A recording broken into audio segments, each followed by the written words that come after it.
কবর চিৎকার দেয়, চিৎকার। জানি না এই এলাকায় কবরস্থান আছে কিনা। আলী রাদিয়াল্লাহু তাআলা আনহুর কথা সত্য, কবর চিৎকার দেয়, যে তার পাশ দিয়া যায় তাকে চিৎকার দিয়া শোনায়, ইন্তাকালনা মিন দারিল গুরুর। শোনো শোনো, আমরা ধোঁকার ঘরের থেকে বাহির হয়ে চলে আসছি। আমাদের সব সম্পর্কগুলো ধোঁকা ছিল, ধোঁকা। দেখাবো চোখে আঙ্গুল দিয়া কেমন ধোঁকা। এইখানে একজনও হবে কিনা আমি জানি না। প্রতিদিন 2 রাকাত নামাজ মা বাবার জন্য পড়ে, প্রতিদিন শুধু 2 রাকাত নফল মা বাবার জন্য পড়ে। আর হাতটা উঠায় বলে, মালিক এই 2 রাকাত দুইজনরে 1-1 রাকাত করে দিয়া দিও। পড়ি তাইলে দোকানা তো কি, বাপের সব রাইখা দিলাম, গায়ের কাপড়টা পর্যন্ত খুইলা রেখা দিলাম, সস্তা কাপড়ে পেঁচায়া নিজের সবচেয়ে বড় দায়িত্ব মনে করে কবরে ঢুকায়া দিলাম। আজ পর্যন্ত 2 রাকাত নামাজে অভ্যস্ত হইলাম না। শুধু 2 রাকাত নামাজ, 2 রাকাত, বেশি না। একজনও এখানে অভ্যস্ত নাই যে ডেলি আমি 2 টাকা মা বাবার নামে সদকা করি, ডেলি, পার ডে। এটা আমার নিয়ম, আমার অভ্যাস। 1 টাকা মা, 1 টাকা বাবা, ডেলি 2 টাকা দেই, 2 টাকা। একজনও হাত উঠাইতে পারবেন? তাহলে আলী রাদিয়াল্লাহু তাআলা আনহুর কথা সত্য। আলী রাদিয়াল্লাহু তাআলা আনহুর কথা সত্য, এটাই চির সত্য। কবরের চিৎকারই সত্য, ইন্তাকালনা মিন দারিল গুরুর। সম্পর্কগুলো সব ধোঁকা ছিল, এই ঘরটাই ধোঁকা। কবরে দিয়ে আসতে দেরি, আমাদেরকে বলতে দেরি করে না, ইলা দারিল গোরাবা। তারপরে বলে আমরা অপরিচিত জগতে চলে আসছি, এইখানে কাউকে চিনি না, কেউ আমাকে চিনি না। শুধু শুধু ঘরে মৌত হইলে ফেরেশতা চিৎকার দেয় না, ফেরেশতা চিৎকার দেয়, যাহাবাতিল আমওয়াল, তোমার সব অর্জন হাতছাড়া, বাকিয়াতিল আমাল, প্রস্তুতি তোমার সাথে আছে, প্রস্তুতি। এই জন্যই আমি বারবার বলতেছি, আমরা যাত্রী, যেই কোনো মুহূর্তে আমার অনিচ্ছায়, আমার ইচ্ছা ব্যতীত পরিসমাপ্তি ঘটবে। যেই কোনো মুহূর্ত আমাকে উঠায় নেওয়া যাবে। আসেন, গুছায়া নিয়ে যেতে হবে, গুছায়া, গুছায়া নিয়ে যেতে হবে। সত্য এটাই, যে গুছায়া নিয়ে যাবে, গুছায়া নিয়ে যেতে হবে, প্রস্তুতি নিয়ে যেতে হবে। কেননা সাক্ষাতের থেকে ভাগাও যাবে না। কোরআন এটাই বলে, আফা হাসিবতুম আন্নামা খালাকনাকুম আবাস ওয়া আন্নাকুম ইলাইনা লা তুরজাউন। তোমার ধারণা কি আমার কাছে ফিরবে না? আমি তোমাকে বেষ্টন করে রাখছি, বেষ্টন। তুমি অবরুদ্ধ, নিচে আমার জমিন, উপরে আমার আকাশ। লিল্লাহি মুলকুস সামাওয়াতি ওয়াল আরদ। উপরে যাবেন ওটাও আল্লাহ, নিচে যাবেন এটাও আল্লাহ। আল্লাহ বলতে তুমি বেষ্টিত, তুমি অবরুদ্ধ, কোথায় যাবে? আসেন, বিবেকের পর্দা খুলি, প্রস্তুতি নিয়ে যেতে হবে, প্রস্তুত হয়ে যেতে হবে, গুছায়া নিয়ে যেতে হবে। আমি শেষ জায়গায় চলে আসছি, যাত্রী কিন্তু আমরা। যে গুছায় প্রস্তুতি নিয়ে যাবে, কসম খোদার, নারী হোক আর যুবক হোক, বৃদ্ধ হোক আর পুরুষ হোক, গরিব হোক আর ধনী হোক, শিক্ষিত হোক আর অশিক্ষিত হোক, মালিক হোক আর চাকর হোক, কালো হোক আর সুন্দর হোক, আরব হোক আর অনারব হোক, দুনিয়ার যেই কোনো জায়গার হোক, যেই কোনো সমাজের হোক, যেই কোনো পেশার হোক আর বর্ণের হোক, যে প্রস্তুতি নিয়ে যাবে, সত্য এটাই, তার কবর থেকে সুগ্রাণ বাহির হবে। নাইলে ফেরাউনের কৃতদাসীর কবর থেকে সুগ্রাণ বাহির হতো না। আমি চোখে দেখা বলতেছি, ফেরাউনের কৃতদাসীর কবর থেকে এখনো সুগ্রাণ বাহির হয়। বিশ্বাস হয় না? অ্যাড্রেস দেই, দেখা আসেন। আমি দেখা আসছি, আমি দেখা বলতেছি, কিতাব পড়া না। কেউ যদি বলে কিতাবে নাই, ওকে বলবো তুই দেখা আস, তারপরে বলিস কিতাবে নাই। আমি তো দেখা আসছি, এই নাকে ওই গ্রান লাগানো আছে, এই জন্য বলতেছি। জান এখনো লেখা আছে ওই জায়গা। বিশ্বাস হয় না? সত্য এটাই, এখনো বেলালের বাড়ি দেখলে চোখে পানি আসে। আমিও 6 বার কাঁদছি, আপনারাও কায়দা আসতে পারে। আমি একবার কাঁদি নাই, 6 বার টানা চোখে পানি আসছে। 6 বার। আমি 6 বার গেছি ইথিওপিয়া। আজও রাবেয়ার বাড়ি দেখলে চোখে পানি আসে। কাঁদতে হবে না, চোখ নিজে নিজে কাঁদবে, আপনার ইচ্ছা করতে হবে না, এটাই সত্য। কেন আমি যতজনকে দেখছি এখানে সবার চোখে পানি। সবাইকে জিজ্ঞাসা করছি কাঁদো কেন, কয় তাও জানি না কেন কাঁদি, কিন্তু চোখ কাঁদে। চোখ কাঁদবে আপনার, সত্য এটাই, চোখ কাঁদবে।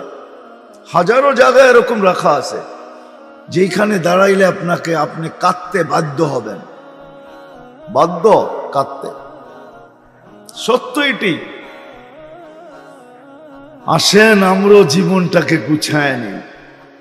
প্রস্তুতি নেই, যাত্রী কিন্তু দুনিয়ার কোনো পরিচয় চলবে না, প্রস্তুতি চলবে। যদি চলতো তাহলে আমি বলি দুনিয়ার কারো যদি না চলতো, একজনের চলা উচিত ছিল। কিন্তু আল্লাহ বুঝাইছেন না, আমাদের সিস্টেমই সিস্টেম, এটার ভিতরে কোনো চেঞ্জ হয় না, কোনো চেঞ্জ হয় না। কওলুহুল ফাসল, আল্লাহর সিদ্ধান্তই সিদ্ধান্ত। আবু তালেবেরটা হওয়া উচিত ছিল। আমার মন বলে, আমি ভুল বলতেছি কিনা জানি না, আবু তালেব যে 44 বছর মুহাম্মদুর রাসূলুল্লাহ সাল্লাল্লাহু আলাইহি ওয়াসাল্লামকে বুকে রাইখা পালছে। 2 শিরা উপশিরা একই রক্ত দৌড়াইতেছিল। চাচা সামনে বসায় বলছে বাবা, আল আম্মু বিমানজিলাতিল আব। বলছে চাচা আপনি চাচা না, আপনি তো আমার বাবা। আপনার মর্যাদার বাবার মর্যাদার ভিতরে কোনো দূরত্ব নাই, কোনো ডিস্টেন্স নাই, কোনো পার্থক্য নাই, চুল পরিমাণও নাই। আল আম্মু বিমানজিলাতিল আব, চাচা বাবা একই রক্ত 2 শিরায় উপশিরায়। অথচ আল্লাহ রসুলের পচা রক্ত একজন পান করে ফেলছে, আল্লাহ রসুল বলছে এই শরীরটা জাহান্নামে হারাম। কিতাবে আছে, ওলামাদেরকে জিজ্ঞাসা করেন। সাহাবী রসুল শিঙ্গা লাগানো রক্ত চেটা খায়া ফেলছে। আল্লাহ রসুল বলছে কি করছিস? কয় নিক্ষেপ করছি। কোথায়? কয় পেটে। কয় কেন? কয় সুগ্রাণ ছাড়া কিছু ছিল না। মনকে বুঝাইতেছিলাম, মানে নাই, জিহ্বা কখন চেটা ফেলছে তাও জানি না। বলছে শরীর জাহান্নামে হারাম। অথচ আবু তালেবের শিরা উপশিরায় একই, 2 জনের শিরা উপশিরায় একই রক্ত। যেই নবীর পিঠের ছোঁয়া পাইলে ভাগ্য খোলে। খেজুর গাছ আল্লাহ রসুলের পিঠের ছোঁয়া পাইতো জুমার দিন। খুতবা পড়তেন খেজুর গাছে পিঠ লাগায়া। মেম্বারে পা দিতে দেরি, ওলামাদেরকে জিজ্ঞাসা করেন, মেম্বার বাচ্চার মতো ফুফায়া ফুফায়া কানতে দেরি করেন নাই। চিৎকার দিয়া মসজিদে নববী গরম করে ফেলছে। সাহাবা বলছে ইয়া রাসূলুল্লাহ খেজুর গাছের কান্না। কয় সইতে পারে নাই, আমি ওকে ছোঁয়া দিই, পিঠের ছোঁয়া দিতাম, ও সৌভাগ্য মনে করত। ও সইতে পারে না আমার মেম্বারে উঠা, এই জন্য বাচ্চার মতো কাঁদতেছে। আল্লাহর রসুল সান্ত্বনা দিয়া ঠান্ডা করছেন, তোকে জান্নাতে নিয়ে যাব, তারপরেও তো কান্না বন্ধ কর।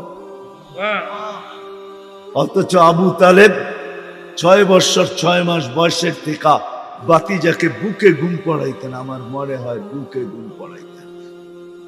24 ঘন্টা ছায়াকে যতটুকু কাছে না রাখতেন, এর চেয়ে বেশি বাতিজাকে কাছে রাখতেন। আবু তালেবের ছায়াও মনে হয় আবু তালেবের এতটুকু সঙ্গ দিত না, যতটুকু বাতিজাকে সাথে রাখতেন।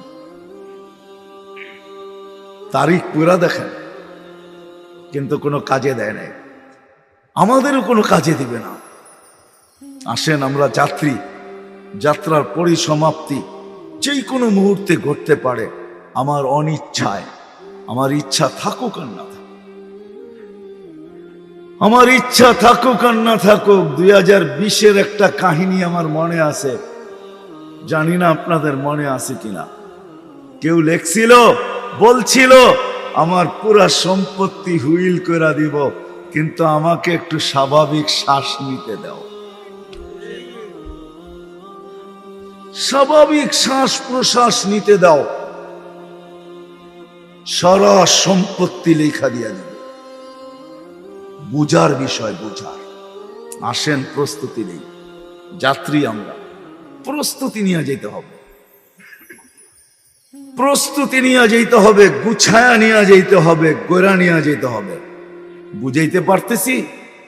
এই জন্য শেষ জায়গায় চলে আসছি। প্রত্যেক ব্যক্তি তার অবস্থানে থাইকা কিভাবে গুছাবে, নারী নারীত্বের ভিতরে থাইকা, যুবক যৌবনের ভিতরে থাইকা, পুরুষ পুরুষত্বের ভিতরে থাইকা, গরিব দারিদ্রতার ভিতরে থাইকা, শিক্ষিত শিক্ষার ভিতরে থাইকা, দীক্ষিত দীক্ষার ভিতরে থাইকা, এমনকি রাজা রাজ সিংহাসনে থাইকা কিভাবে প্রস্তুতি নিবে। এই প্রস্তুতি নেওয়ার জন্যই আল্লাহ মুহাম্মদুর রাসূলুল্লাহ সাল্লাল্লাহু আলাইহি ওয়াসাল্লামকে আদর্শ বানায়া পাঠাইছেন। আদর্শ, আল্লাহর রাসূল আদর্শ। কিন্তু আমি তো বড় আফসোস করি, আফসোস, যুবকরা ওয়াজ তো দিছে বটে, কিন্তু একজন যুবক মনে হয় পাওয়া যাবে না। এই বয়সে যতবার চুল কাটছে, একবারও সেলুনে যায় বলছে যে আজকের চুল কাটাটা আমার নবীর আদর্শ মতো কেটে দিবে, যাতে আমি কিয়ামতের দিন দাঁড়ায় বলতে পারি সারা জীবন তো কাটতে পারি না, আপনার আদর্শ মতো চুল একদিন কাটছিলাম, বিনিময়ে কি দিবেন দেন। একজন যুবক এখানে হবে না,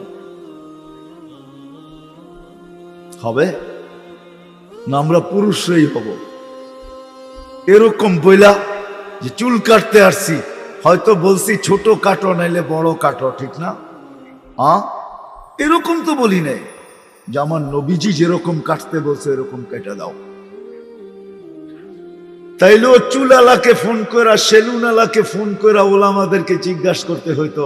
কাস্টমার তো হাতের থেকে ছাড়া যেত না, হয়তো ফোন করে জিজ্ঞাসা করতো আসছে একজন আসামি আজকে চুল কাটতে চায় নবীর আদর্শ মতো, আপনি বলে দেন আমি কেমনে কাটলে নবীজির আদর্শ মতো চুল কাটা হবে। একজনও তো এখানে নাই। রাগ হয়েন না, রাগ হয়েন। নবীজি আদর্শ হিসাবে আসছেন, উম্মতের কান্ডারি হয়ে আসছেন, কান্ডারি। এই জন্যই তো 23 বছর চোখের পানি থামে না।